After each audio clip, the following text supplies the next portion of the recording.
Oi pessoal, tudo bem? Aqui é a Aline, sejam todos bem-vindos.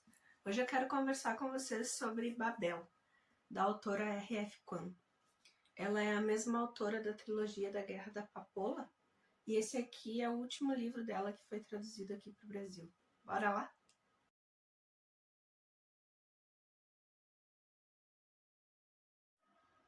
Hoje a gente está com uma participação especial aqui. Esse é o Yoda, é o meu gatinho do meio, ele tem 6 aninhos.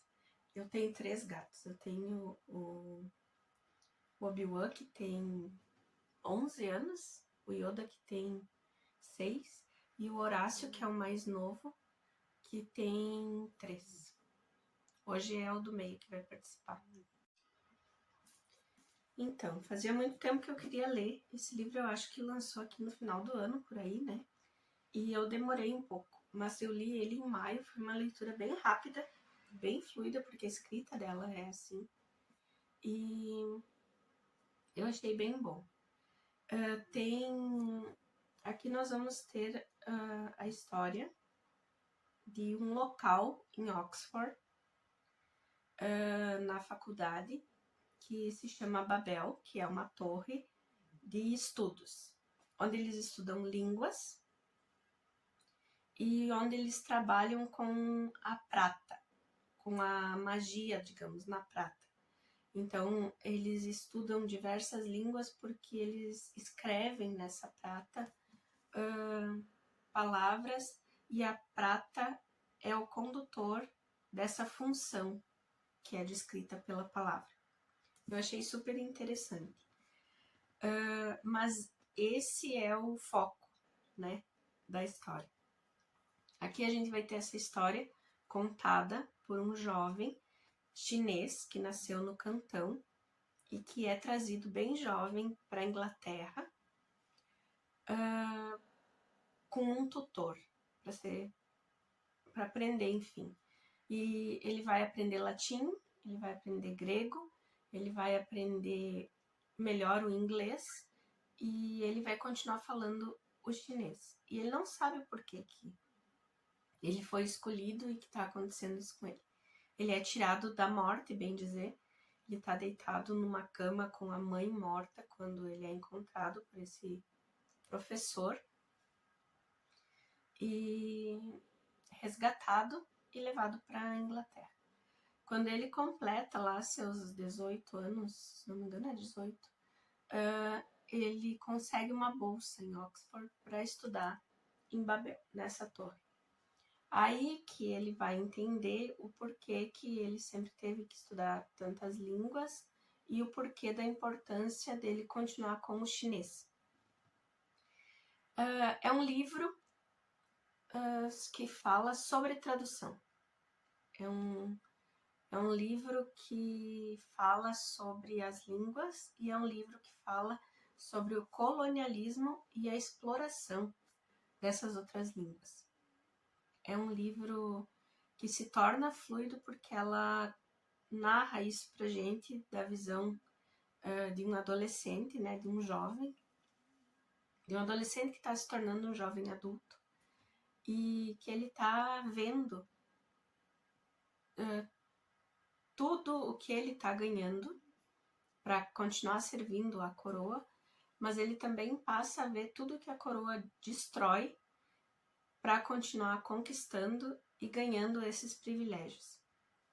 Aqui fica muito forte a questão da exploração, do colonialismo, por exemplo, da Inglaterra, desculpem, na China, quando eles querem, quando a Inglaterra proíbe o seu cidadão de usar ópio, mas a Inglaterra só quer continuar levando ópio para a China para deixar a população chinesa viciada, uma coisa que é proibida para eles, mas que vai ser o que vai dar o lucro para eles, o que vai continuar fazendo com que eles continuem ganhando dinheiro da China para continuar essa pesquisa com a prata. Aqui também eles vão lidar muito com a questão, ela no caso, né, a autora, com a questão do poder da fala, do poder da língua em si, do poder da palavra. Isso eu achei fantástico. Me desculpe. Eu ainda tô com a garganta um pouco irritada. Mas aqui eles vão... Como o que é escrito na prata, para funcionar, tanto a pessoa que escreve, quanto a pessoa que vai dar manutenção depois nela, tem que falar e ser totalmente fluente no idioma que está escrito na placa. E geralmente são 2, porque para fluir, para que a prata consiga conduzir o que está sendo pedido nela, ele tem que ir de uma língua para outra com o mesmo significado. Por isso da importância da torre, onde tem estudiosos e pessoas que conhecem diversas línguas. Ele entende que ele foi tirado da China. Na verdade, é mais profundo o negócio, aqui vai um spoiler. Tô avisando, vai ter spoiler, tá? Daqui em diante é por conta disso com vocês. Ele descobre que esse professor que foi buscar ele já suspeitava, mas quando ele chega lá, ele descobre que esse professor que foi buscar ele, que foi a pessoa que trouxe ele de volta, é pai dele. A pessoa estava num nível de subservência para a coroa, que não foi a primeira vez que ele foi na China, se envolveu com uma mulher, teve um filho, abandonou e depois só foi buscar a criança quando sabia que podia trazer sem maiores problemas. E ele vai descobrir também, eu tô falando do personagem, não falei nome ainda, né? O Robin, que é o nome que ele se dá quando ele chega na Inglaterra. O professor manda que ele escolha um nome e ele se dá o nome de Robin. Ele vai descobrir isso quando ele chega em Oxford, né, para estudar, que ele tem um irmão mais velho. Já havia sido comentado, algum outro visitante da casa havia comentado, mas ele não sabia do que estavam falando. E quando ele chega lá, ele dá de cara com uma pessoa que é muito parecida com ele e que está roubando prata de Babel.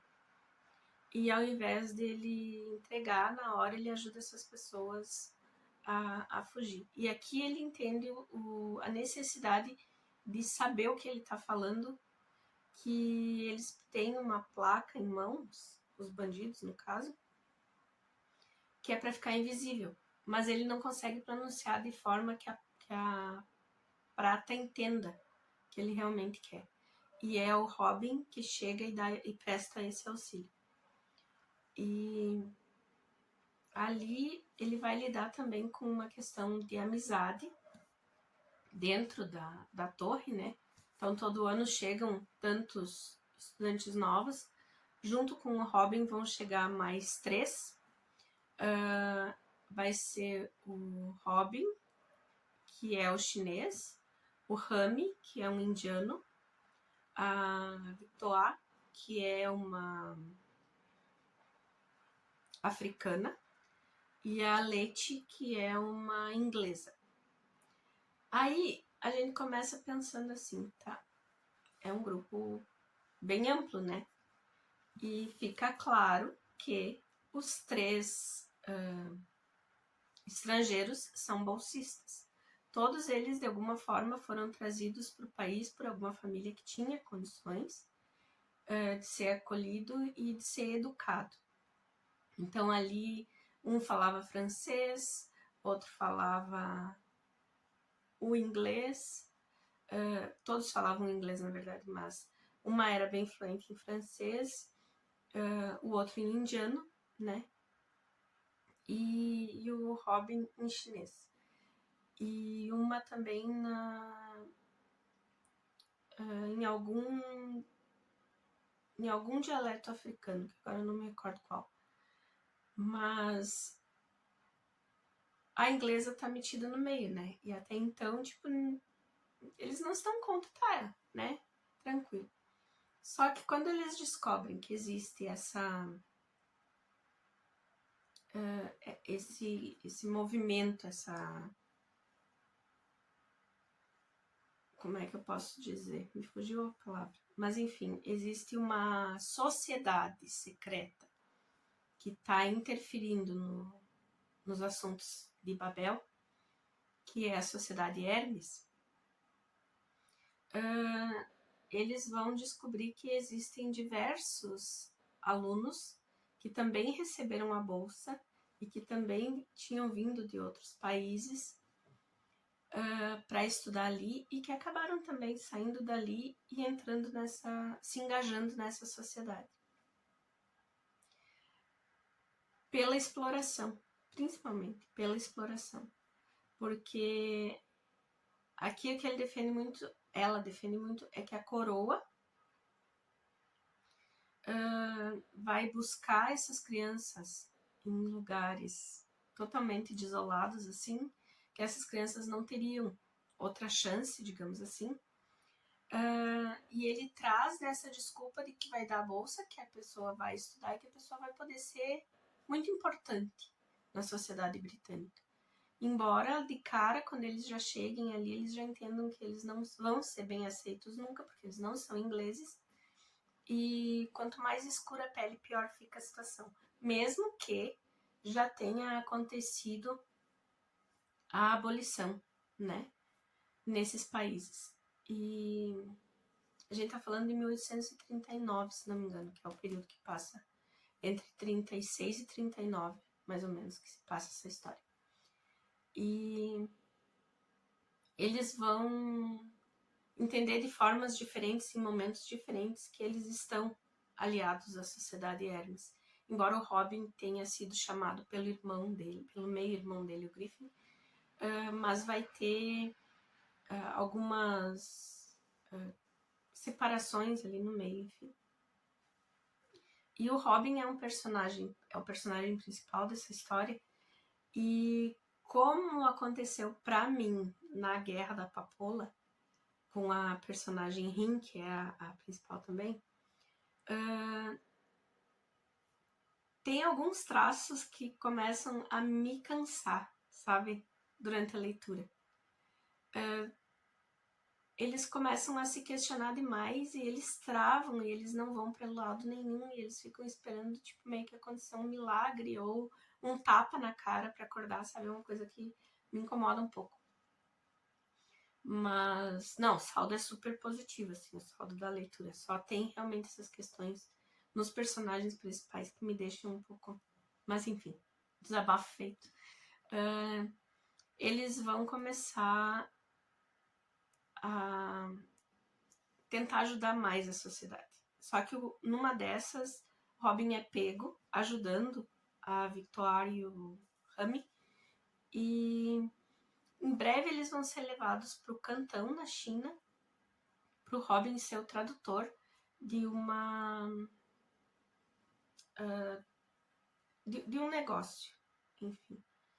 E tal negócio já era para não dar certo, porque algumas pessoas da Inglaterra, como o professor, que é o pai do Robin, queriam já uma guerra.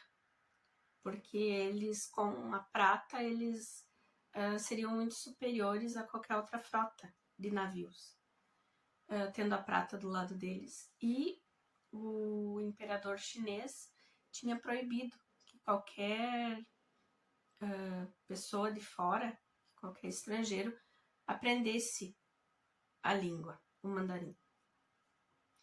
Por isso que ele acabou indo fazer o filho lá para trazer o filho já sabendo o básico. Super gente boa. E aqui que realmente começa a ficar interessante meu ponto de ver a história. Porque o Robin vai entender na prática o porquê que ele tá ganhando essa bolsa, o porquê que ele tá sendo bem tratado, digamos, ali, na Inglaterra.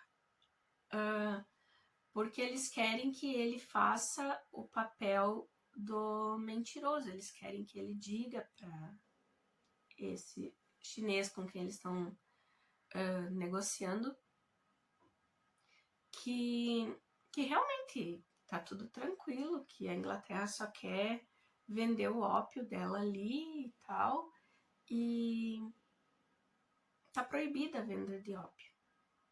Justamente porque era uma forma de manipular o povo a ficar cada vez mais lânguido. E o Robin chega num ponto que ele tá conversando com o chinês, que é o responsável pela alfândega ali, e o chinês simplesmente pergunta para ele, eles estão a fim de negociar? E o Robin diz não. Eles já estão...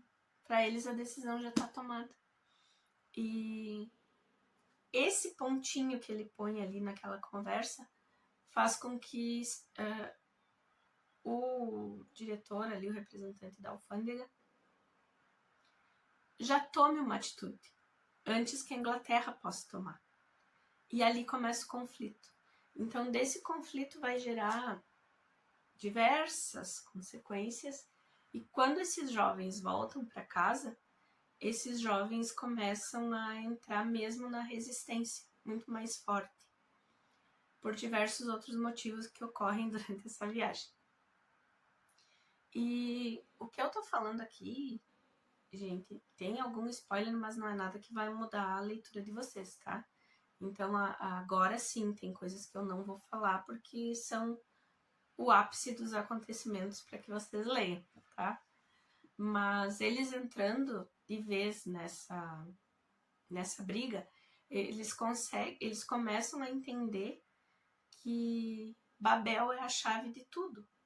Porque se o governo, se a coroa não tiver Babel para trabalhar na prata, para manter a sociedade londrina e inglesa como ela está ordenada ao redor dos benefícios que a prata está trazendo, eles não vão ter o que fazer, sabe? Então, tipo, a solução que eles encontram aqui é tomar Babel.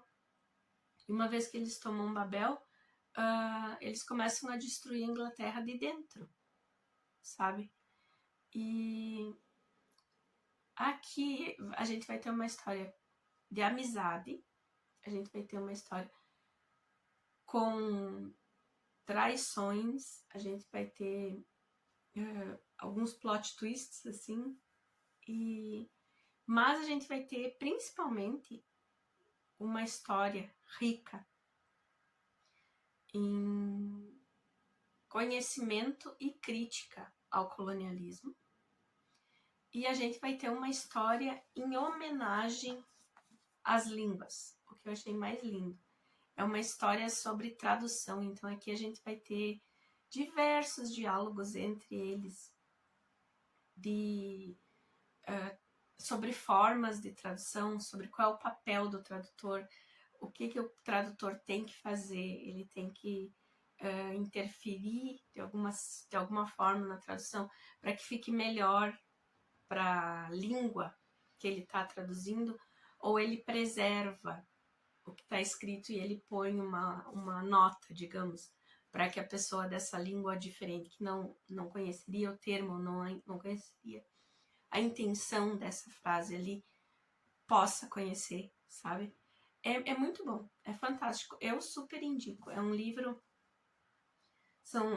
É um livro com 5 partes, né? Que seriam 5 livros, digamos. E ele tem 570 e poucas páginas. Deixa eu já confirmo aqui para vocês. É 587 páginas. 88. E vale super a pena, tá? Porque é tudo num livro só, não vai ter continuação, tá tudo aqui dentro, você lê, ele deu. E eu achei que o saldo é mega positivo. Vale super a pena, tá?